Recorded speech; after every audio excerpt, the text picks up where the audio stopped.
Hello mga kumams, gawa tayo ng bilo-bilo gamit ang hilaw na saging na saba. Pero bago yan, please subscribe and hit the bell button.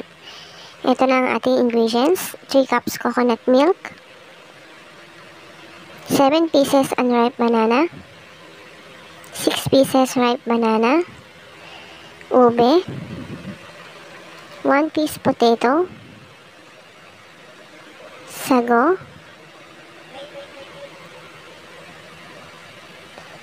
at 1/2 kilo sugar.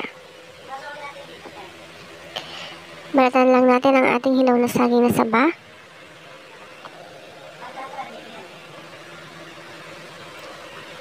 Pag nabalatan ng lahat, garin lang natin ito.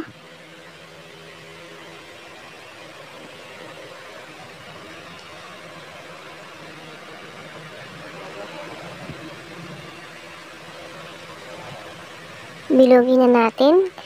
Lagyan natin ng mantika ang ating kamay para hindi ito dumikit.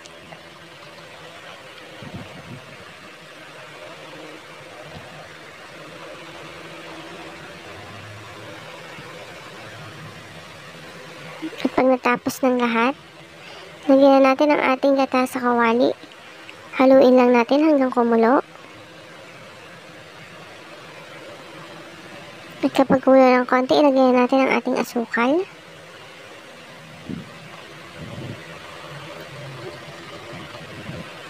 At kapag kulong-kulo na, ilagay natin ang ating binilog na saging na saba. Haluin ng konti. At ilagay natin ang ating kamote, hinog na saging, ube,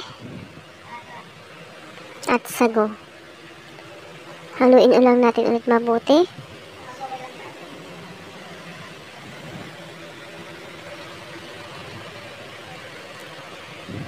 Kapag ganito na, luto na yan, lagyan ko lang ng cheese para hindi masyadong matamis. Optional lang ang cheese. Pwedeng wala, pwedeng meron. At okay na, lagyan natin sa ating nilagyan. Budburan ko lang ulit ng konting cheese sa ibabaw. At ito na ang ating bilo-bilo gamit ang hilaw na saging na saba. Thank you for watching. God bless.